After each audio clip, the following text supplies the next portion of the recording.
Alright everyone, and welcome to a battle replay commentary of Leoncoeur's quest battle, Sword of Couronne. Now this quest battle was surprisingly tricky in the end. If you watch my previous video where I played the quest battle in real time, I got quite surprised at how close it ended up being. So I'm quite interested in what I did wrong, maybe different strategies I could have done, and how the battle actually played out. So let's watch and see if we can learn.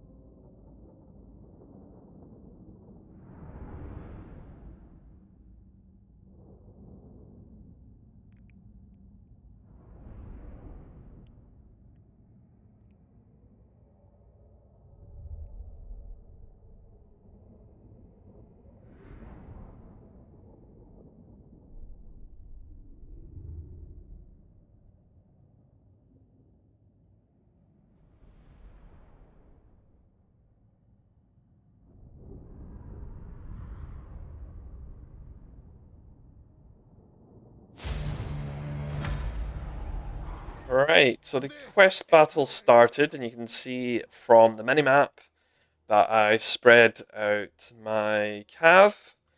The idea was to position my army a bit further back.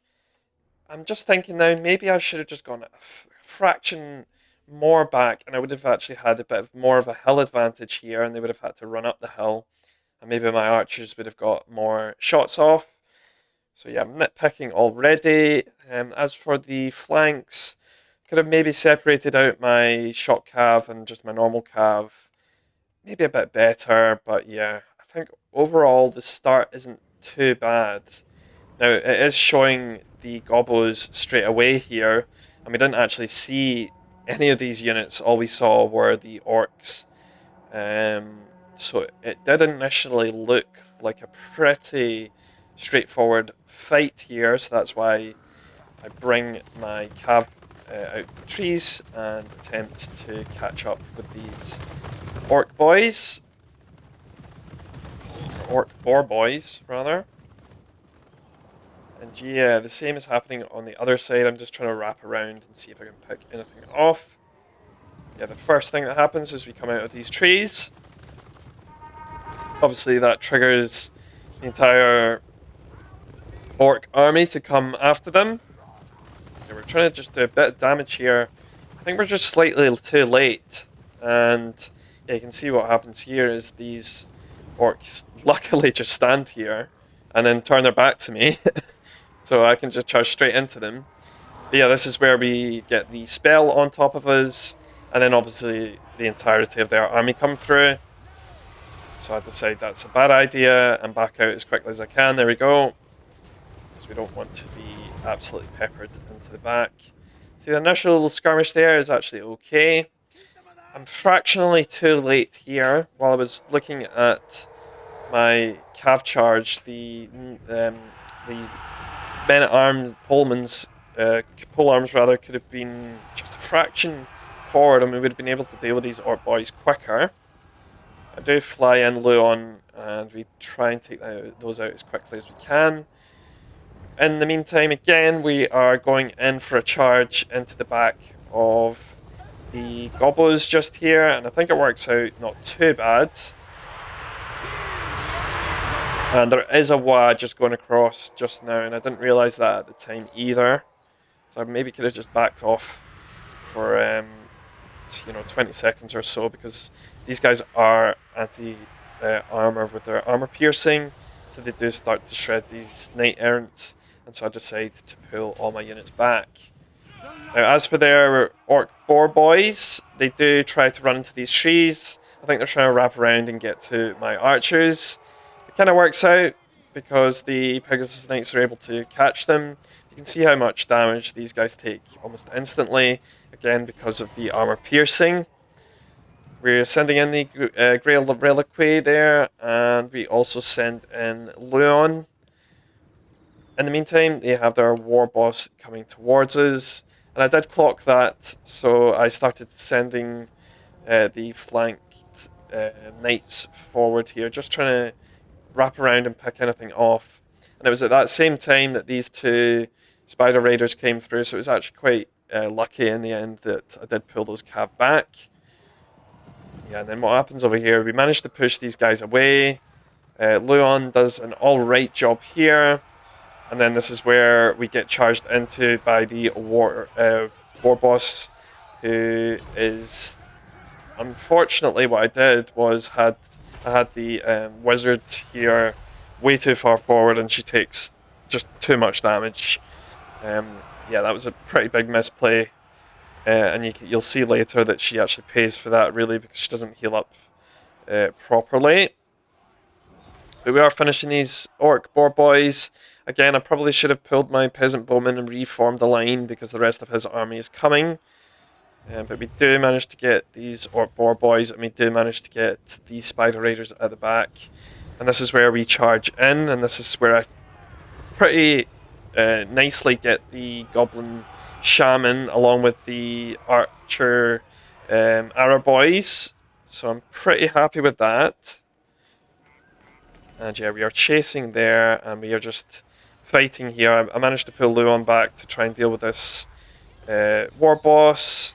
So yeah, not too bad. And I think it was at this point I thought I was doing pretty well. But I'm intrigued about where it goes wrong. So we managed to get those guys. They've dropped a spell on us. That was the Gorkle Fix-It to reduce our speed. We pulled down the rest of the cav units here, and in the meantime, the rest of not only the black orcs and the orc boys, but also the skulkers and everyone else engages with my lines. So obviously these lines, especially the pole arms, are not going to last long at all. And I think, realistically, if I just slow down slightly, what I should have done was actually pulled the 3 of these cav units just round and relieved these this line as quickly as I could. A kind of hammer and anvil traditional tactic, because you'll see as we play, unfortunately, just break pretty quickly, and it's to be expected. The skulkers are actually really nasty, and the night goblins are really nasty as well. Louen gets caught by the great weapons, which is probably one of the worst units to get caught by. So again, big misplay over here, I would say. I should have probably had him over here dueling with their gobble leader, who's over here now stabbing my damsel, who I also lose. But here comes the relief in the form of my cav. So we are trying our best just to get here, but you can see that my units are running. They're all fleeing. So like I was saying, we are a fraction or so too late, and I should have had these guys over here far quicker than that. But we do get the charge in here, and then we're going to get the charge in over here, and a charge in over at the other side. So yeah, I can kind of see where it's going wrong. And now the archers are getting chased by just some night gobbles. Yeah, they're leaving. They've got units over here just leaving. The damsel got absolutely shredded, and she's just dead somewhere.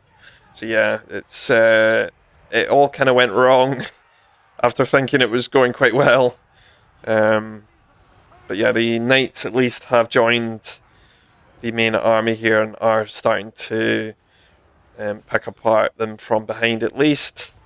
And yeah, I should have maybe microed these foot squires a bit better, and the Pegasus Knights maybe a bit better. Louen at this point is actually just constantly losing. He's now against some Night Gobos, but they actually win this fight. Grail is doing its best, and then I'm going to pull the calf here just to try and get some assistance. We're going to see the foot come in. Yeah, that's actually quite a nasty spell to have there on top of my cav. Now, thankfully, the Grail Knights have picked up the great weapons, which would be nasty if they hadn't. They're obviously taking quite a bit of damage, but they're holding their own. And it was at that point there that I should have just picked up the Orc Shaman, and I did call it in my play, but you can see I've just literally ran straight past to try and chase these arrow boys. But yeah, I should have definitely had this guy because he's the one casting the spells. So yes, it's a bit of a messy fight, and there's definitely a lot more I could have done to make this easier. And yeah, I mean, even this Lord here should have been dealt with much, much quicker. And I think it's that point, is it, that Louen's leaving, and you can see he's got 200 HP. And I do bring him back in, but he does fall. But you can see now that the rest of the cav are kind of joining together. We're managing to push them back. And the most scary unit, of course, is the Black Orcs with the great weapons. You can see from the stats, we've got pretty good gold value. We're over 1,370 kills now. And a bit of friendly fire there, but that's not too bad. Did Louen come back in? I think he did, but I think he just... Or did he leave? I think I missed it again. I think he may have just left. I thought I brought him back in, but no, I think he just left. So yeah, it was just maybe unfortunate that he was too close to the edge of the map. But we got kind of lucky in the end that the rest of them started to break and rout. So overall, not the best fight. I definitely could have played that better. Pyrrhic victory in the end. And yeah, I think just having the units back, maybe just a bit more at the start, making them run a bit more, we'd have arrows coming in, and then just microing the cav a bit more just to get that hammer and anvil would have been a lot better, along with microing the damsel better. She got rinsed by that lord. Well, in fact, both of the lords in the end.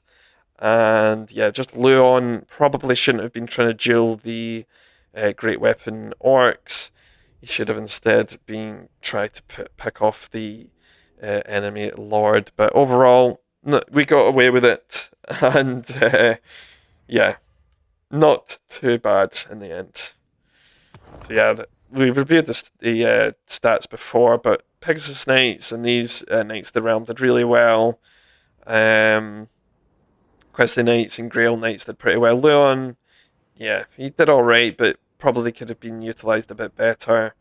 And yeah, unfortunately the damsel lost her life, or at least fled. So yeah, overall, not too tricky, but maybe a kind of mission where you think you're doing quite well, and as soon as you're not paying attention, you could probably quite easily get overwhelmed and end up losing that. But yeah, I think overall the cav probably bailed us out there. Right then, that is the first quest battle for Louen complete.